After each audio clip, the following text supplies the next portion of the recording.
Y'all, welcome back. I'm here again with Sevena Brown, and we are talking about the journey as a heart mom and walking this thing out called life. And we are doing our third episode. Your little heart warrior was actually diagnosed with autism. You mentioned it in our last episode. So take us on that journey because here you are, you're a single mom raising an 11-year-old, and you knew about his heart condition when he was 22 weeks old, gestation. So now you're getting handed another card. We're going to add autism on this. So, what did that look like when that happened? So for his 1 year birthday, we kind of noticed that he was doing these little ticks. So it kind of just raised some little flags with me and my aunt.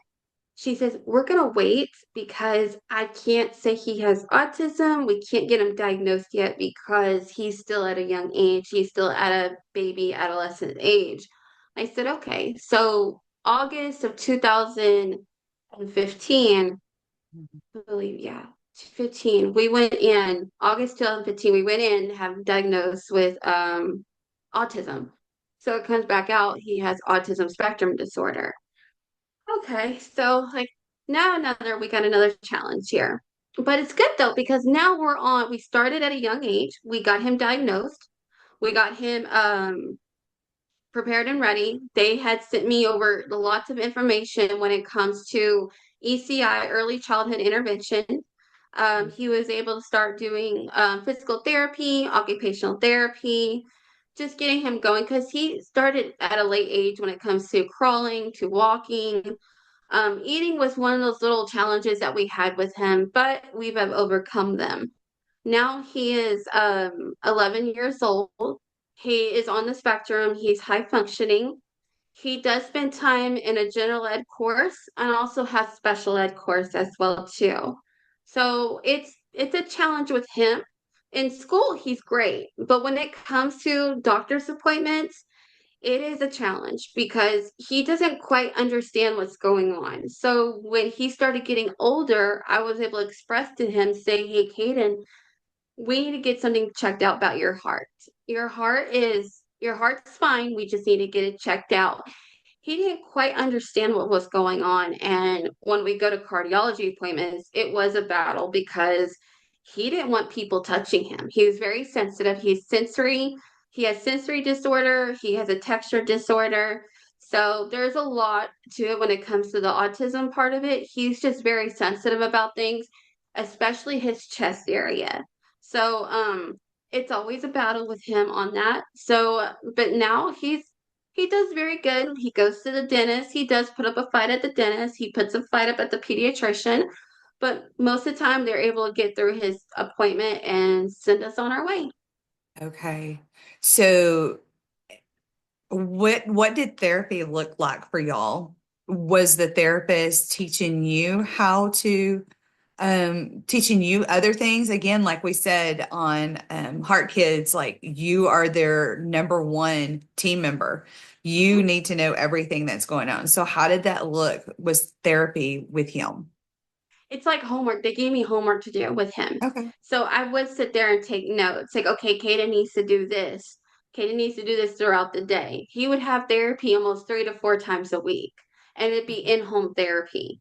So they would come in for about an hour or for 45 minutes just to do things with him, work with him on clapping, on walking, crawling, because the crawling is the most important part of your growing is the crawling part. Then you get up and start walking. So we had to work with him on crawling part because the reason why we had a hard time with the crawling because he had just experienced 2 heart surgeries in just 1 year. So there was a lot of pushbacks on it because the recovery part of it, we couldn't have him lay on his chest because of him recovering from the surgeries. Okay. But once we were able to get him through that, we were able to work with him on the crawling part. So there was a delay in it because of his recovery part from his surgery, especially the second one, because he was 6 months old with that second surgery. So that was a little bit of a setback. But we would look at occupational therapy, just like working how to do pick up certain toys, visual, like eye contact. There was one, for example, we loved doing was the bubbles. So Mhm. we'd count to three, blow the bubbles, and we'd have him try to like look at the bubbles, like follow the bubbles, and even try to pop the bubbles. Because there's a lot of eye and hand coordination we were trying to work with him on to have a better understanding on it. So we still do that to this day. He gets occupational therapy at least 2 times a month. At school, he gets the speech therapy now because he's not very verbal, only when he wants to be. So that's a not only he's a typical, 11-year-old, but with him being autistic, he's just not as verbal we'd want him to be. We want him to be very verbal. There's gonna be a day he's gonna look at you and just say this full sentence. We're gonna be like, where did that come from? So I have a lot of hopes for Caden because he has shown so much throughout the years with his autism, but now like he's doing good. For him being 11-year old with everything he's had going on, now he's got this going on as well. Oh yeah, this kid he'll face any challenge and he'll conquer them for sure. Right, right. That is awesome. Um, I'm just thinking, we as nurses, like it's so we got to get in, get out. Um, but when you have these other little challenges, sometimes it just makes you slow down and slow your roll. So that way it's not overwhelming. Has he ever been diagnosed with like any kind of post-traumatic stress disorders or anything like that? I that is a one that's a good topic. I'm glad you brought that up because that was brought up to me before because of his chest and everything. He knows these things. He remembers these things, especially Mhm. from that last heart surgery. And I know he remembers because he was 3 years old. So when he sees a doctor in a white lab coat, he will freak out. So I feel like he does have a little bit of PTSD, but however, when you look at him, he's okay with it. Now he goes to the cardiologist and he's like, okay, you can check my heart. We're good now. And she would walk in with a white lab coat. I'm like, oh, you're not freaking out this time. Okay, so we've gone past that. Right, So if he's gotten accustomed to certain things, like he's like, okay, now I know what's going on. right. One of the things in talking, and I'm back in my research mode when it comes to heart community and everything. The statistics of um, adults, teens, anybody that's had the surgery, parents, um, they really have that. It is traumatic. I mean, the ICU, which it still blows me away. It feels like such a pun to me to call it ICU. Yes, we know it means intensive care unit, but that is one place you really don't sometimes feel seen. Like you feel so invisible to the world. Mhm. And it is. I was looking on Facebook earlier today, and a memory popped up that a heart mom had shared of her little love bug. And she is just weeping and just sobbing in her mom's arms. And her caption was like, if I could take it away and walk this journey for her, I would. And um the moms that I've encountered, y'all's hearts are just absolutely amazing. And how y'all are such voices for these little ones is so encouraging, just from the outside looking in. It is so encouraging. But it made me think about the PTSD, that it is very real. Um, and I'll admit, like, I wasn't thinking about that. Being away from the bedside, even I have had healing. I background in as paramedic and as a nurse and dealing in the ICU. I really didn't understand how affected I was by the things that I have seen until I stepped away from it. Um, and then that was when even I remember my pediatrician looking at me. He's like, "You have got to shift your mindset because you think every spike temp of over 103 is an automatic septic workup." And he goes, and it is. If you have a Yeah. sick child who is sick like this, that would be a very appropriate, but you have a healthy child who is sick. And when he said that, I felt such a kick in the spirit, like, oh my goodness, I do need to like slow down and Hmm. just slow down. Just slow down for a minute because it was like still like that ICU high of everything's going to be like we got to get labs drawn, spinal tap. We need to find the source of this infection, and it's like just hold up. And Yeah. so that's where, yes, it may not be an official diagnosis, but just being aware, like it's very real, whatever he's experiencing. And kids already struggle sometimes in putting, I mean, we struggle, you and I struggle putting a Yeah. voice to things that we're feeling. Like, Yeah. yes, a child's going to struggle and giving a voice to what they're feeling when they're afraid. So, um, with you having a preteen, how is this looking in teaching him? Because you're now in the throes of him understanding his body, and it's only going to increase more. How is this part looking? Well, I do lean on God for sure every single day because it has been a challenge with him being 11 and he is showing me what an 11-year-old is, especially a little boy. I'm like, you are really showing me what you're at that tween stage now. And thinking to myself, like, okay, I was once your age. It's just a little bit different because you have things going on, but you're at that age now. I'm starting to understand, wow, was I really like this? But in all seriousness, I mean, it's easier. I mean, I will be real with you. It's so much easier because he's getting older. There are still challenges again when it comes to doctor's appointments. He still throws those little curveballs at me, but most of the time it's just an easy thing. Like you have it normally for a little guy or a little girl who has a heart problem, you carry all these bags with you. Now it's just like one little bag that I carry, and that's it. Mhm. So it's lighter carry bags now because it used to be double heavy bags now. Now it's just one little lighter one. So it's gotten a little bit easier. The only thing is that he's very particular about clothes. He's particular about certain types of shoes and socks, how he wants things done. He is very where he's OCD. And I believe it's because it is his autism. He likes things certainly done in his room. He likes having things like he's my neat freak. He loves keeping his room clean. Thank goodness. He likes to keep his bed made in the mornings. He keeps his room clean. Now, if there's a day he doesn't do it, I'm like, okay, are you not feeling well? But there's days he's just like, no, mom, I don't want to do it. All Right. right, you're going through that phase. That's what you're doing. It's okay. But the good news is that he doesn't get in trouble at school. He is actually one of the best kids up there. And I'm not speaking this because I'm his mother. It's just because I haven't gotten any phone calls from the school. He's like the best behavior. In fact, he's gotten student of the month for 2 months in a row. So Thank you. I'm very blessed with a kid with autism, and he's always a very happy, lucky, loving kid, and he's always happy. He always goes to school happy and stuff. I'm just like, well, he's getting to that stage now. I'm starting to see where what his personality is because he Right. was like I said he was there was a lot of setbacks. Now his personality is really starting to come out on who he is. So what about so I'm thinking like that preteen getting dressed, showering, doing his daily activities and stuff.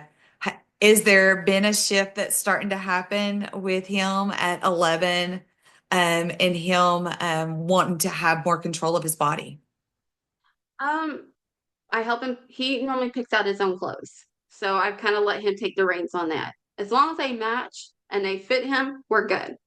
Now, when it comes to his conditions and stuff, I'm sorry, he has no say so because he doesn't quite understand what's really going on yet, but he's starting to comprehend about his heart now. That is one thing I will have to say when it comes to his heart condition.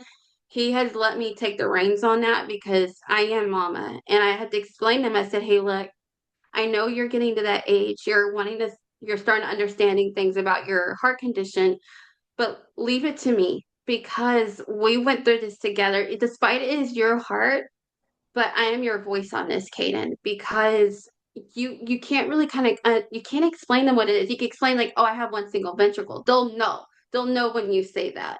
But there's other factors too, like you've had these three heart surgeries. You had these three certain heart surgeries. You've had these two heart caths that you've had. Then you went through this phase of, going through the sedation of getting your heart checkup. So there's a lot you don't really understand because you're still young. But when you get older, I'll be able to sit down with you and give you this book, and you have the iPad saying, this is everything you need to know about your heart condition and who your doctors are. But for right now, he kind of leaves it up to me because I'm his voice when it comes Mhm. to his heart condition. Right. That is that is something that I have been learning and that I haven't thought about is just them starting to understand their body and Hmm. understand their conditions. I know like kids with diabetes, they have, I cannot think of the camp out the top of my head just yet, but there is a camp for kids who have diabetes. And one of those tools is just teaching them how to manage. Um, I know the school that my little girl goes to, that there is a couple of kids that are insulin dependent diabetics.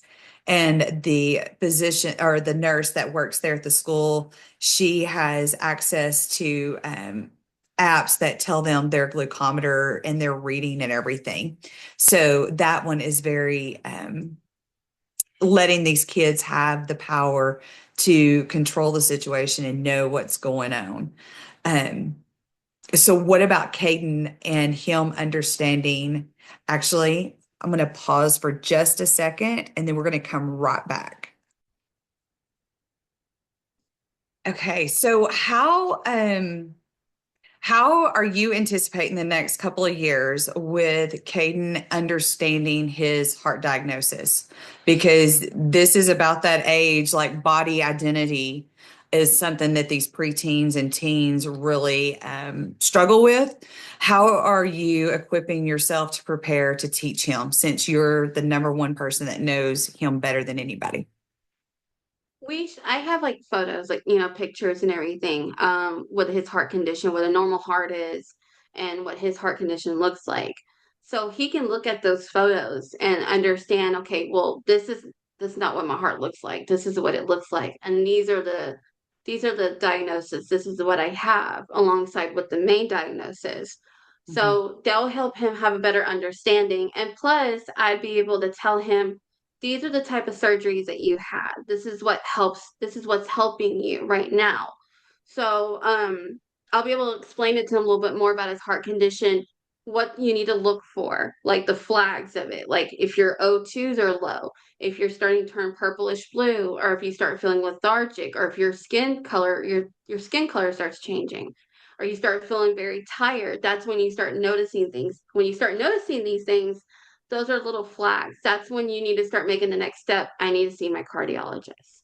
Then, Mhm. if you start really like your heart starts slowing down and your O2 starts really dropping, that's when you need to make the next step of calling 911, because you might be going into heart failure, or there might be something going on where that it's just your heart's just not functioning like it should. So with Caden's case, him being 11 now, I can show him what a normal heart looks like, and I can show him what his heart condition looks like, and he can do a comparison of it. Because really, there's not really a comparison. He could just look at it like, okay, well, my heart doesn't look like this, but this is what I have. So I can. He's a visual kid. So if he Okay. looks at a photo and he looks at it, he's like, okay, well, this is what I have. This is what my heart looks like. He might not be able to pronounce those words, but we can do like the little like VSD or ASD or HRHS. He'll know when it comes to those words, like, oh, I have VSD. And a doctor or even a nurse like yourself, you would say, oh, you have ventricular septal defect. Or he could just say, I'm a single ventricle child. And Mhm. they would know right off the bat, oh, he's got one single ventricle. But which one do you still have? And he can say, I have my left ventricle. Okay, so you don't have your right ventricle. If I could teach Caden the ability of this is what your heart condition is, to where he can actually understand it, and somebody he could explain it to like the next person, they would know, like, oh, so he's got this then. So when he went to the cardiologist a while back, she asked, like, Caden, are you a single ventricle? He goes, yes. And she asked him, what ventricle do you have? Left. So he'll point at his heart and go left. So he knows that he's got one pumping ventricle. And she said, where's your right ventricle? He said, it's gone. It's not there. So he understands when it comes to his autism, he understands what's really going on, but he doesn't quite understand why his heart it is what it is. Okay. So when he gets older, I'll be able to present him a little bit more like, okay, you're old enough now. You understand now what's going on. So this is what's really going on with your heart. So visualize for him when it comes to pictures, it works very well for him. So that's gonna be my saving because that's gonna really help him out because he can actually look at it visually. Right, right. And you actually did get the downloads for his heart that I've I drawn, or did. the illustrations that I did for him. Yep, and I'm having them made into posters. Okay. So I got a frame for them and everything, and I'm just waiting for them to come in. And I'm Okay. gonna actually put those up have them in the living room because I have like all his photos when he was little and all his Mhm. heart with all his photos with the beads of courage. So Mhm. his heart will be his normal heart and his heart condition will be right there, so he can just look at it, especially when he comes in the living room.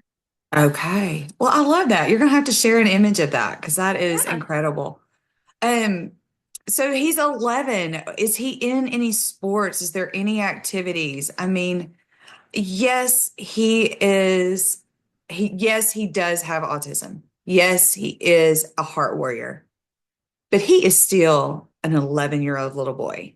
So, what are just some fun things that Caden loves? He loves Legos. He loves building. He loves robots. He loves doing that. Right now, he can't really do the robotic stuff because the school district here, they don't really allow that until they get like in the high school.